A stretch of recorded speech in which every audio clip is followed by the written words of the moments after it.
It is the first thing you see at the beginning of one of the greatest video games of all time, Candlekeep Inn and its convivial host Winthrop. And I decided to build it with playable interiors built to scale, or to a best estimate, and down to the last bed, dresser, and candle. I imagine from a practical standpoint, something like this could be useful for half of a session where a thief is doing some stuff and you want to model the stealth aspects like line of sight, position of the other guests, stuff like that. I used, I think, every trick in my bag, every technique, every different type of material to bring this thing to life. And I filmed the whole thing and I'll show you how I did it. Hello everyone, Wylock here. Thanks for joining me, and today we are back in the city for part 12 of our Building Baldur's Gate sub-series. This is Winthrop's Inn, or I think it's actually the Candlekeep Inn. By volume, I think it's the largest thing, single piece that I've ever built, and it's also got playable interior, which has been a fun thing I've been on a kick on lately. No lights in this one though. Pain in the But I think the end result's pretty cool. I mean, you can take these, put them next to extracted screenshots from the game engine. There's a program I use called Near Infinity to do that. And for this one, I think we nailed it. So I'm very excited to walk you through the saga that was this build. So without further ado, let's fire up the hot glue gun. And remember, for all you 3D printers out there, you must check out Heroes Horde, home of tons of affordable models, including the original True Tiles. The understructure of the floors and walls will be double corrugated cardboard. Here's the first floor, and I've already painted it with black. Whenever I'm going to do a wood floor, I always undercoat with black first. If even one plank is a little bit not parallel, you'll get some of that brown cardboard showing through. Sometimes for floors I use popsicle sticks, but this time I'm going to use coffee stirrers. They're easier to cut and they're much closer to scale for a 28mm miniature. I do them a few rows at a time with white glue like Elmer's. Spread on and thinned out to the amount that you see here. It's not a real thick coat, it's going to dry pretty quickly. These sticks are too narrow and thin to use hot glue. Run the risk of blobbing out the side. Alright, not too bad. These only took about an hour a piece. I've had a hole cut out already for the stairs, and now it's time to stain this before I attach the walls. Now, a couple years ago I found this color and I've talked about it a lot. It's Folk Art Asphaltum. It is a gorgeous, very saturated, rich brown, slightly towards cinnamon. And for these cheap acrylic craft paints that dry subtler than they look, that kind of offsets the impact. And basically, I always start by doing my wood with this. Then if I want it to be darker, I'll follow up with a darker wash or color or something. But I think this is perfect. I'm just going to make sure to water it down adequately and do 2 coats of it if needed.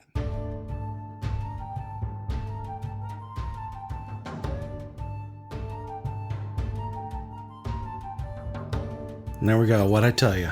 Gorgeous, right? Again, the walls are going to be double corrugated cardboard, cutting it smartly so that the corrugated fluting is visible. That gives a lot of area for the hot glue to seep into and make a very strong connection. But if we look at the screen caps, there's a lot of linear feet of walls here. It's deceptive, and you got to do each side. I am not up for texturing all that, so I'm going to go with a little bit of a shortcut here and print and paste. Just a simple Google image search and a little bit of playing around in Photoshop, then printing these to full-page sticker paper. So it's not even print and paste, it's print and stick.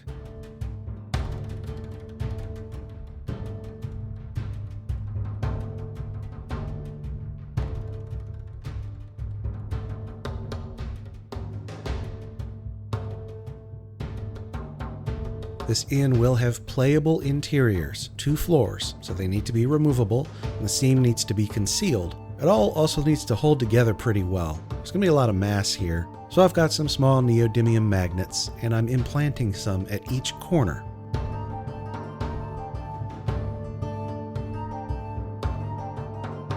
Then, to cover up the top corrugation, I clad it with some thin cardstock, in this case a manila envelope. I rip down 1/4-inch wide strips, and before hot gluing them on, paint them with gray. Makes life a lot easier later on than having to be careful with the gray on the paintbrush around the walls, especially since they can't be fixed. For the attic or 3rd floor, there actually is none in the game. I just need this for the roof. And I thought about making something up to go in here, but it was just going to end up being too finicky and really not necessary. Now what we've got here is graphics medium chipboard. This is the thick grayish brownish slab you'll find at the back of a notepad, but you can buy it in bulk like I do if you want. There's links in the video description below. Anyway, I'm coating the entire outside of the building with this. This takes care of all the outer corners where there's exposed corrugation, and it eliminates the risk of those ridges of the corrugation showing through. Usually on one side of double corrugated cardboard, you can feel and see that ridged texture. We don't want that. For the non-brick exterior, like the stucco portion, I like to start with a solid base coat of a parchment or a French vanilla, something like that. And once it's totally bone dry, then a wash with some kind of brown. Now, whenever I'm going to try a new paint scheme, before I commit to it large scale, I always prepare a test swatch. So here's a bit of chipboard with the same white. And based on the source image, this is not real vibrant. It's kind of grimy. So I have a cacao, a burnt umber, and a raw umber. And I'm going to water these down heavily and try them out. In this case, looking at our source image, it's sort of a desaturated brown. But here we see one of the many advantages of graphics medium chipboard. Look how it has that built-in texture and just partially drinks in the wash. You have to work a little quickly. After about 30 seconds it sets, but you get an instant, really nice looking grungy medieval stucco for basically no effort. Alright, now setting all that aside to dry, it was back to the coffee stirrer sticks. Chopping off the curved ends and fixing them down on some upside down tape and washing them with a brown. I just made a ton of these because these are going to be the trim for the exterior.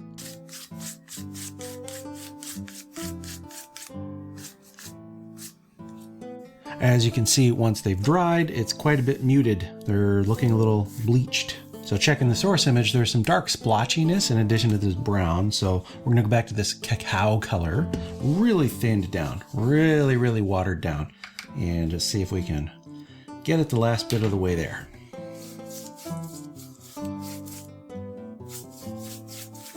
Yeah, it's going on kind of dark. This is the part I always panic a little bit, but this too will dry much subtler. Getting a good feeling about this now.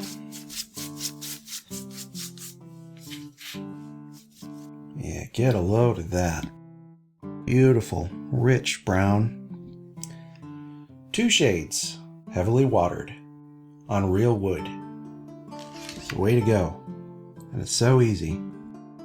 To cover up the seam where the floors meet, I decided to glue on these sticks with half their width. Again, I did this with white glue, and it was a risk. I knew that in the end that white glue is very strong, and these breaking off won't really be a concern, but my worry was, will they actually fit snugly around the bottom? Did I cut the foundations accurate enough?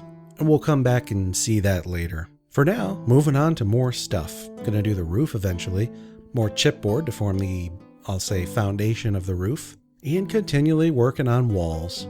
Although all the doorways don't seem to have doors and they have arched tops, I'm not going to cut curves through double corrugated cardboard, so all my doors are just going to be basic rectangles.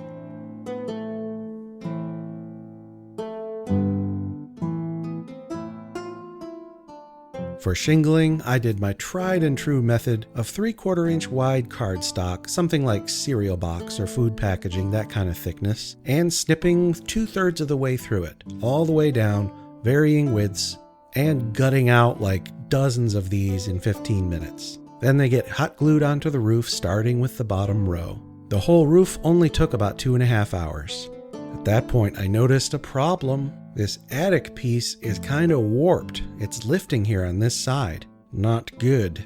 At first, I thought I would try my white glue trick, putting a very thick layer of white glue on the bottom and leaving it for 24 to 48 hours to fully dry, hoping that this would bend it downwards, cause it to become concave.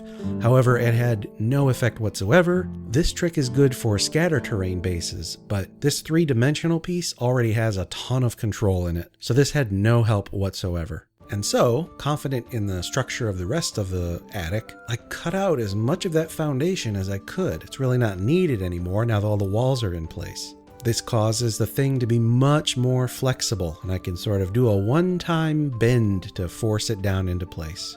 And that solved the problem. Now, windows. I tried. I really did.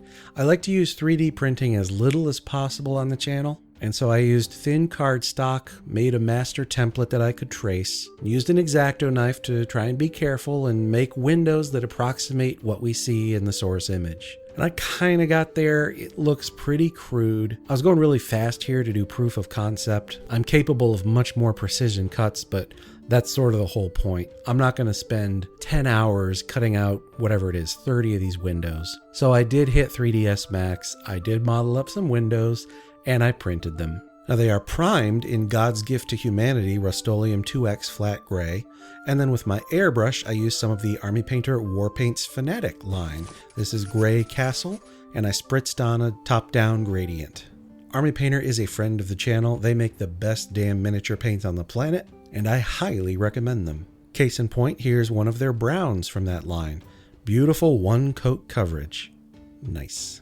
I've gotten pretty good at approximating roof colors from these Baldur's Gate source images. In the first couple episodes I struggled, I redid a few, but now I can usually get it on my first try. So we're going to give a solid base coat with a rich brown to this entire roof. And after 2 coats it's still kind of splotchy, but that's okay and even desired.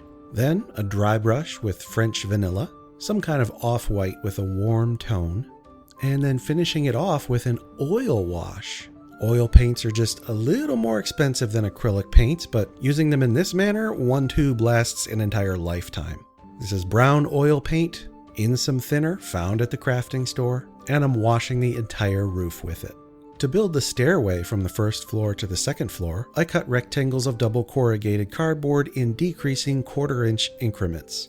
This is pretty close to scale for a 28mm miniature. Conveniently, my coffee stirrers are a 1/4-inch wide, so I covered up all the risers and treads with them. It's usually around this part of the project, 80% done, that I start bouncing around to wherever my attention goes. I wasn't making any progress anywhere else, so I worked on more trim, simply mimicking what we see in the source images. And I didn't plan this out, but I must have done 100 of those coffee stirrer sticks, and I had 3 left once all the trim was on the in. You just can't teach that. You can't. For all of these chimneys, it's more print and paste because it matches the foundation of the exterior. And because I always do my roofs at a 1:1 ratio, the angle for the bottom of the chimney here is easy to come up with. I mean, it's actually easy regardless of what you do. So I don't know why I said that, but looking through my bits bins and my junk drawers and all that stuff, I found some of these modular drinking straws. These would be good pipes for the smaller chimneys. And a bit of sand flocking in the middle there, just painting these up to look like the art. Really pretty easy.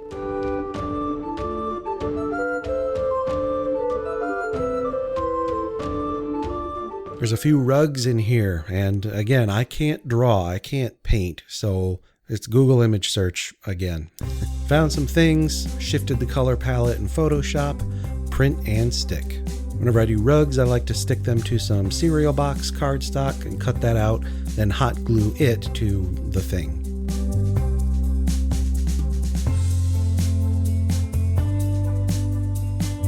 Now at this point I'm thinking, this doesn't quite look right. There's something off. It's a little bit bright. It's not a huge deal, but I do want to get as close as possible. So I think I'm going to try something bold here. It worries me a little bit because there's no going back from it, but I've got my ready-made acrylic paint black wash on hand. I'm going to use this, but dilute it down even more because this is just going to be a very, very faint black wash over the entire floor and the rugs.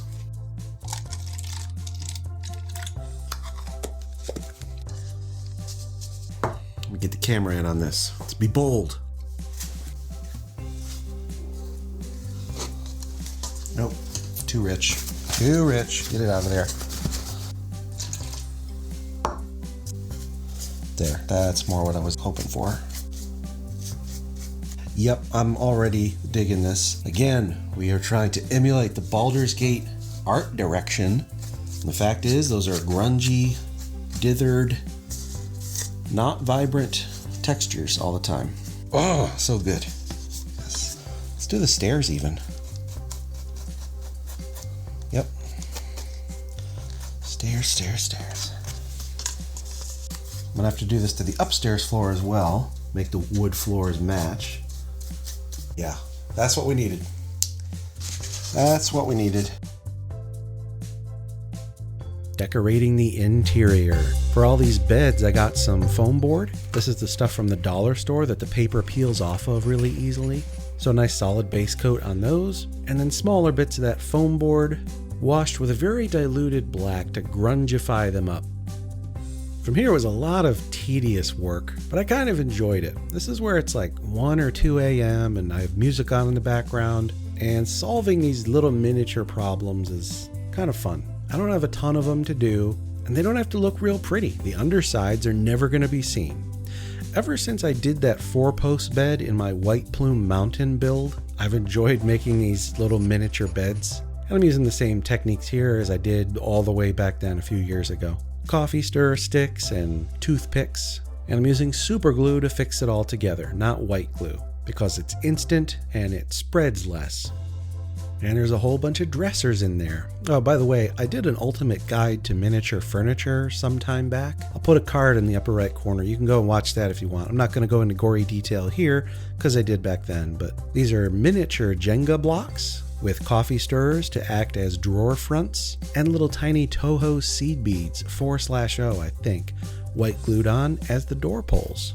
There's some other unique furniture in here that I haven't made before. For this long lounge, I took some jumbo popsicle sticks, or tongue depressors, and glued them together at a bit of an obtuse angle. Super glue accelerant makes any job so easy and instant.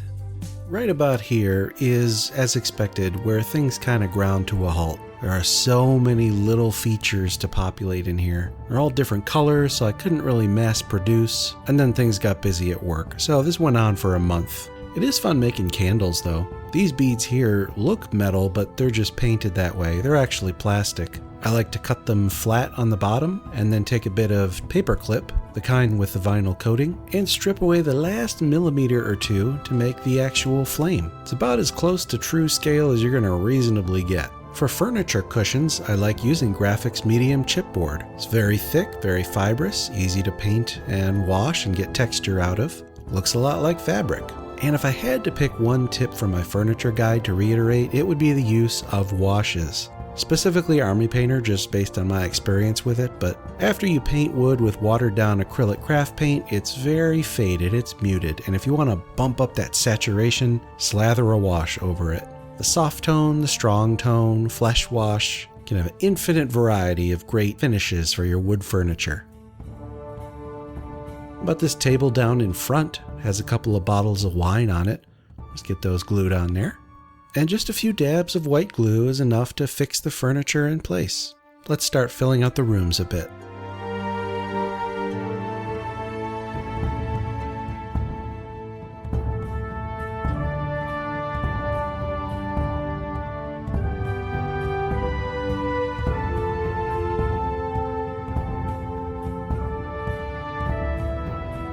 Get a load of this fireplace.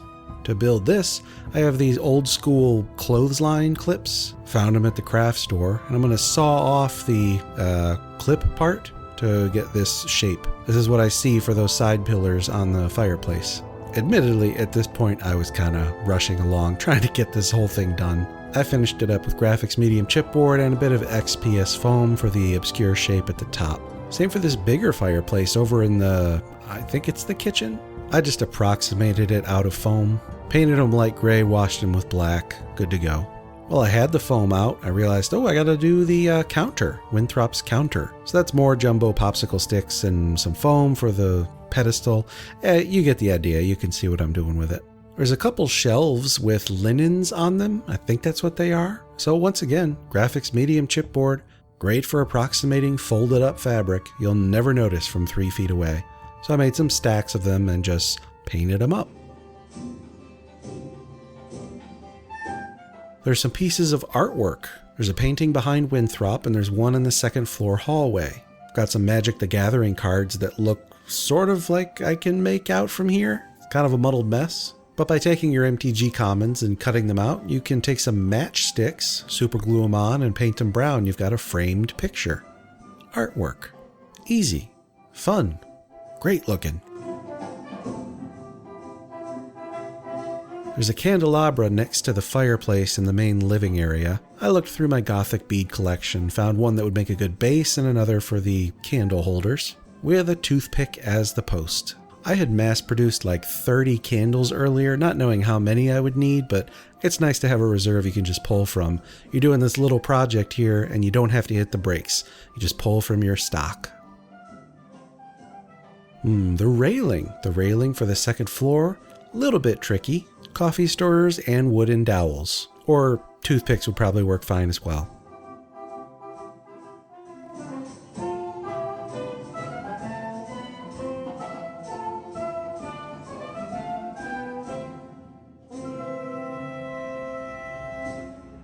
So there we have it, the Candlekeep Inn. I tell you, this stuff is fun to do, and I hope someone out there learns from it. If you want to support me, the best thing you can do is click subscribe and share the word. Also merch. I have a Dashery store. Get yourself some Wylock's Armory or Neon Skies merch. Cups and shirts and stickers and phone cases, other overpriced junk. Go check it out. But I've also got Patreon and Amazon affiliate links. If you use those, I get credit and I get a small commission. Doesn't affect your purchasing experience in any way. Just use the links below and it knows to credit me.